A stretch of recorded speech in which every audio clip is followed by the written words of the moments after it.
Good morning, respected Principal Sir, respected guests, my dear colleagues, and my dear students. This year, we are celebrating the 73rd Republic Day.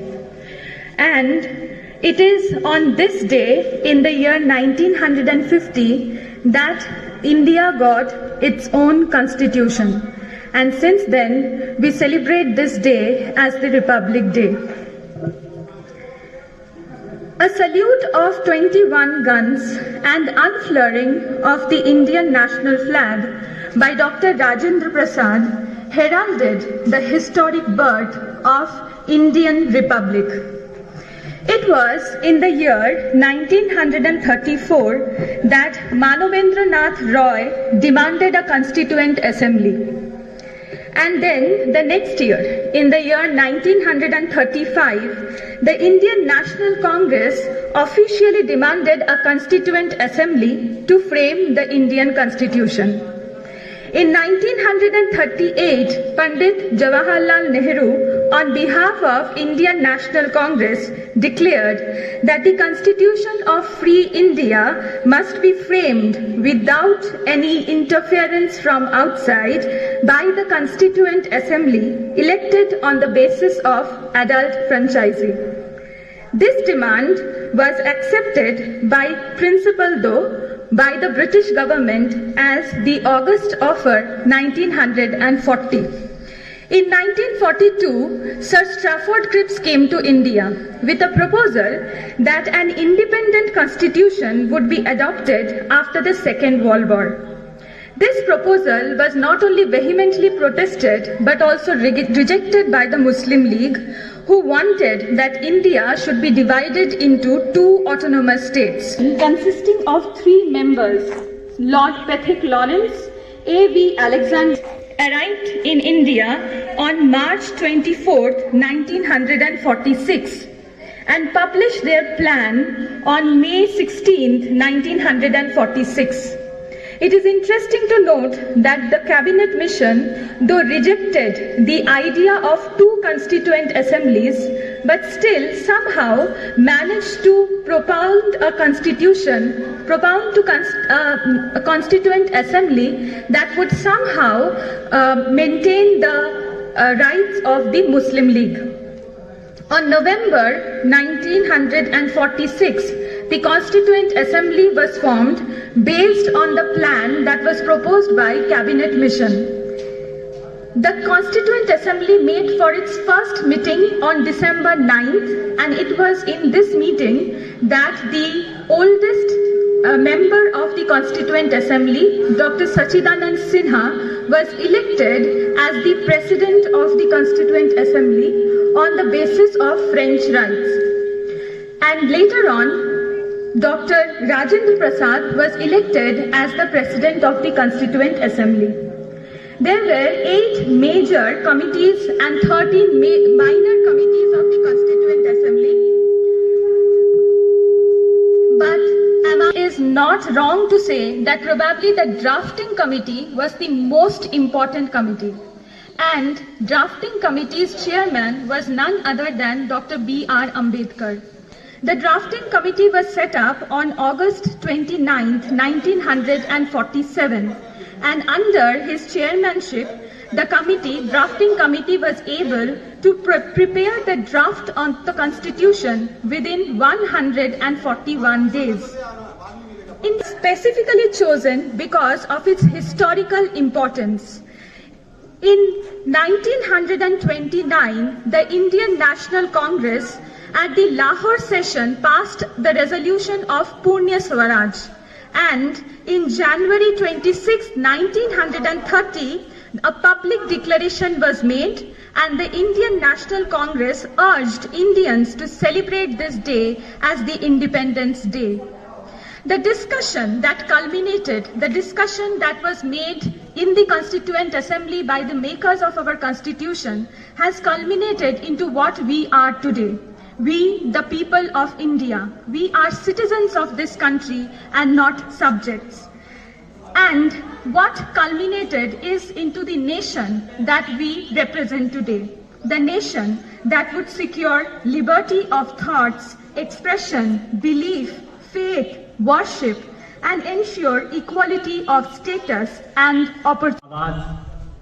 और इन्होंने सही मायने में आज यौम जमहूरिया के हक को अदा किया है, क्योंकि इस मौके से कानून की बातें होनी चाहिए, इसकी दास्तान की बातें होनी चाहिए, इस पे की गई मेहनत की बातें होनी चाहिए, और सब कुछ था इसमें। और खास तौर पे जो आखिर में इन्होंने तड़का लगाया रविंद्रनाथ जी की उस रचना का, वो तो लाजवाब था। तो इस तरह से हम समाप्त फरमा रहे थे मोहतरमा कृष्णा मुखर्जी को, और अब हम अपने एक चिराग को यहाँ रोशन करना चाहेंगे इस शेर के साथ कि चिरागों को आंखों में महफूज रखना, बहुत दूर तक रात ही रात होगी। तो लीजिए पेश खिदमत है ताहा। सुप्रभात आप सभी को। मैं मोहम्मद ताहा कक्षा सप्तम आ का छात्र हूँ। आप सबको गणतंत्र दिवस की हार्दिक शुभकामनाएं। आज मैं एक कविता लेकर प्रस्तुत हूँ जिसके बोल कुछ इस तरह है। सरफरोशी की तमन्ना अब हमारे दिल में है, देखना है जोर कितना बाजुए कातिल में है। ऐ शहीद मुल्क मिल्लत मैं तेरे ऊपर निसार, अब तेरी हिम्मत का चर्चा गैर की महफिल में है। सरफरोशी की तमन्ना अब हमारे दिल में है, वक्त आने पर बता देंगे तुझे ऐ आसमां, हम अभी से क्या बताएं क्या हमारे दिल में है। सरफरोशी की तमन्ना अब हमारे दिल में है लिए हथियार दुश्मन ताक में बैठा उधर, और हम तैयार हैं सीना लिए अपना इधर। सरफरोशी की तमन्ना अब हमारे दिल में है जुनून कटते नहीं तलवार से, सर जो उठ जाते हैं वो झुकते नहीं ललकार से। सरफरोशी की तमन्ना अब हमारे दिल में है।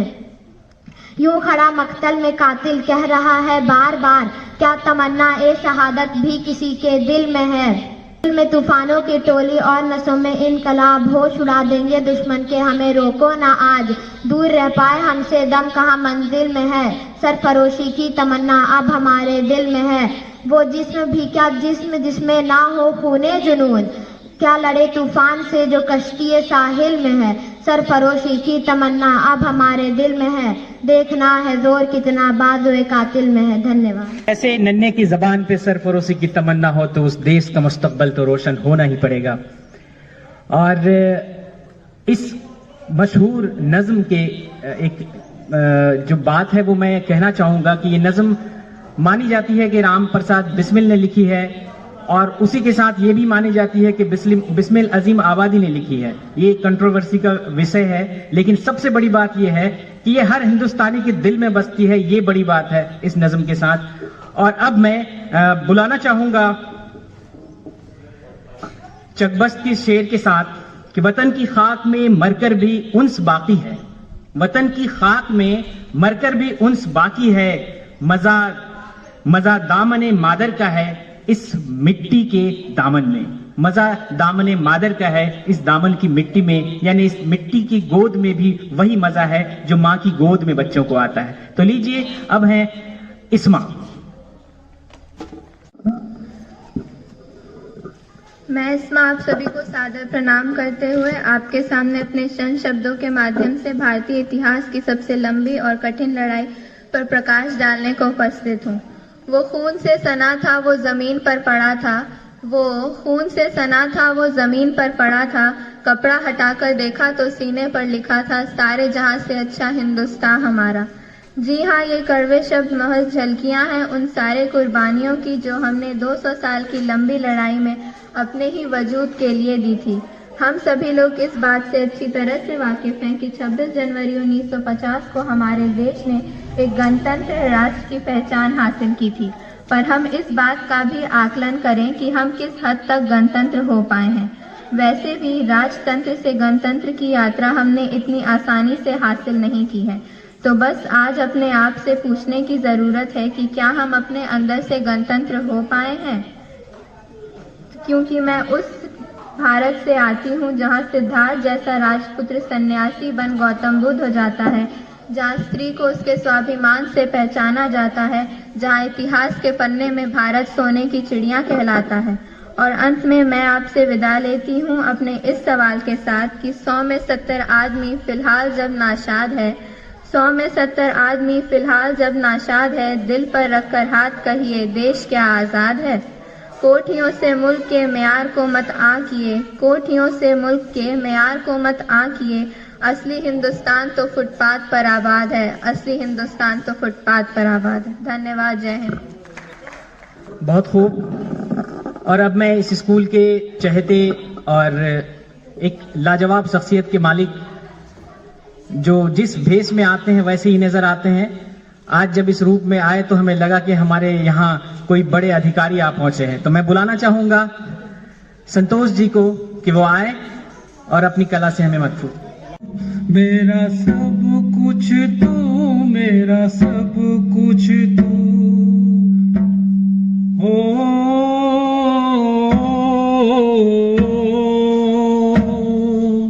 दिल दिया है जान भी देंगे ऐ वतन तेरे लिए, दिल दिया है जान भी देंगे ऐ वतन तेरे लिए।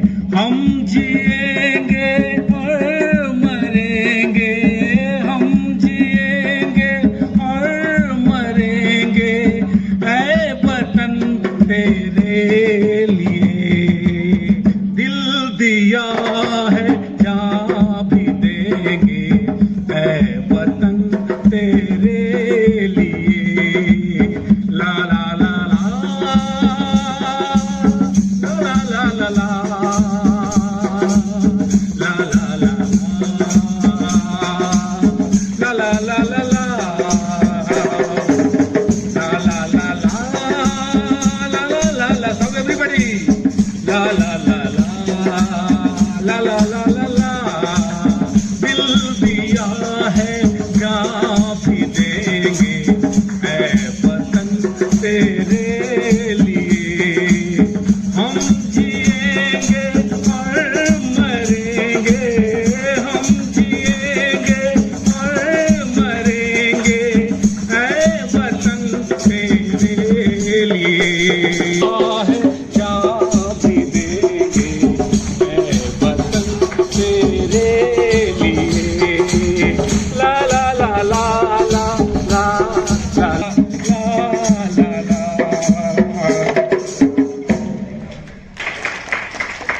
अब एक जो है आज मैं कदे गुलाम अली साहब का है, जब मैं पूरा याद नहीं कहीं, मैं कदे से मेरी जवानी उठा के ला, लोग कहते हैं उम्र रफ्ता कभी लौटती नहीं, जहाँ मैं कदे से मेरी जवानी उठा के ला, न समझ वक्त सारी जिंदगी में दो ही गुजरे हैं कठिन, सारे का मफादनी सा, वक्त सारी जिंदगी में दो ही गुजरे हैं कठिन, एक तेरे जाने निवार, एक तेरे जाने के पहले, एक तेरे आने के बाद, ला पिला दे साथिया पैमाना, पैमाने के बाद होश की बातें करूँगा, होश की बातें करूँगा, होश में आने के बाद ला पिला दे साथिया।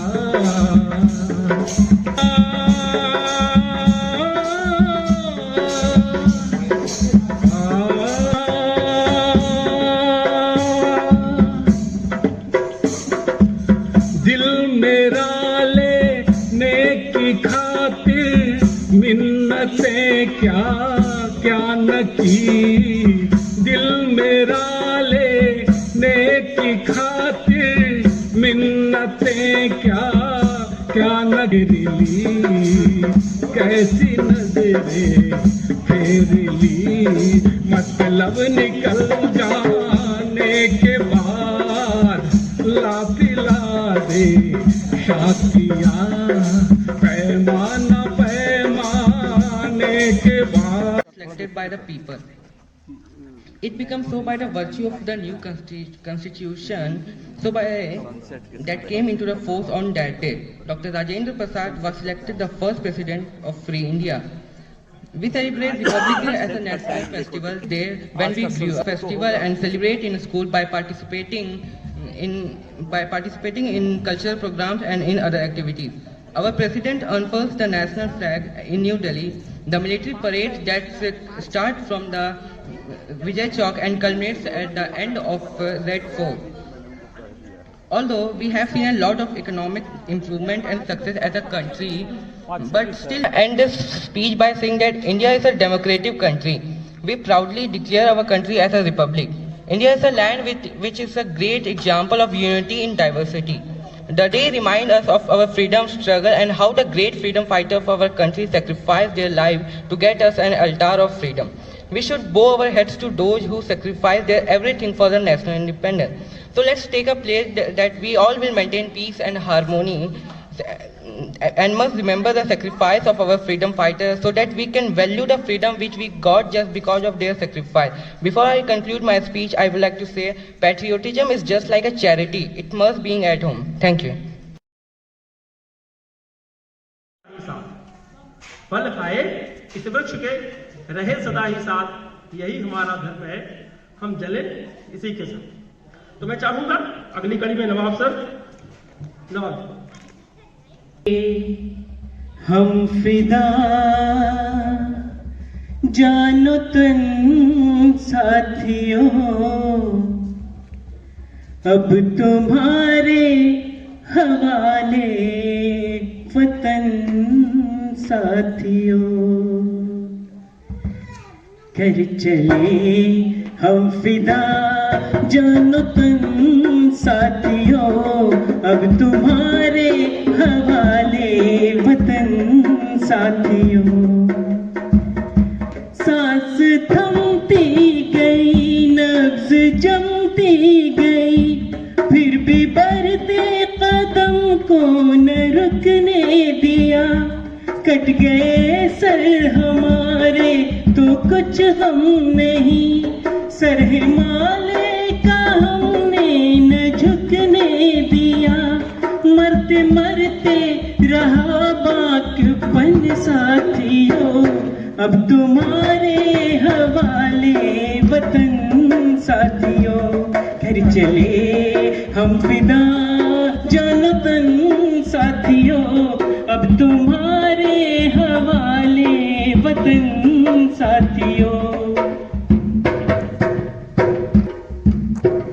जिंदा रहने के मौसम बहुत है, मगर जान देने की रुत रोज आती नहीं। हुस्न और इश्क दोनों को रुसवा करे, वो जवानी जो खून में नहाती नहीं। धरती बनी है दुल्हन साथियों, अब तुम्हारे हवाले वतन साथियों। कर चले हम फिदा जानो तन साथियों, अब तुम्हारे हवाले वतन साथियों।